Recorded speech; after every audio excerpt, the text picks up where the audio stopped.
గుడికి వచ్చి ఈరోజు అన్ను పెట్టుకోవడం నిజంగా అంటే చూడరు ఎప్పటికైనా నాకు చాలా దగ్గరైన ప్లేస్.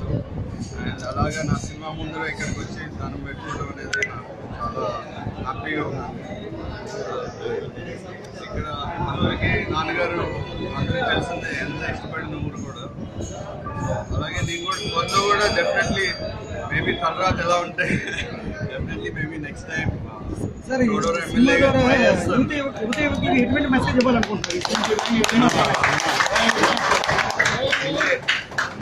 సినిమా అంటే మెసేజ్ ఏం లేదండి.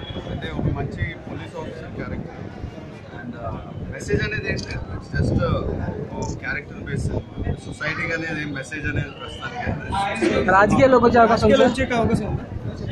అది అంటే ఇప్పుడైతే ఐ మీన్ ఇంకా తెలియదండి, తర్వాత మేబీ తెలుస్తుంది. ఎక్కడి నుంచి పోటీ చేస్తారు? రాజకీయాల్లోకి వస్తే ఎక్కడి నుంచి పోటీ చేస్తారు? ఫస్ట్ ప్రయారిటీ అయితే డెఫినెట్లీ చూడండి. లాస్ట్ టైం వచ్చినప్పుడు కూడా చెప్పినట్టు అందరికి డెఫినెట్లీ అయితే చూడరు అంటే, ఎందుకంటే మన ఊరు మన జనాలు మన వాళ్ళందరూ. అండ్ డెఫినెట్లీ మీరు అందరూ రేపు విడుదల అయ్యాక ఆశీర్వదించాలనుకోరు. సార్, ఈ సినిమా అన్ని వర్గాల ప్రేక్షకులకు అంటే చూడడానికి అవకాశం ఉంటుంది. ఒక వర్గాలు అన్ని వర్గాలు అన్ని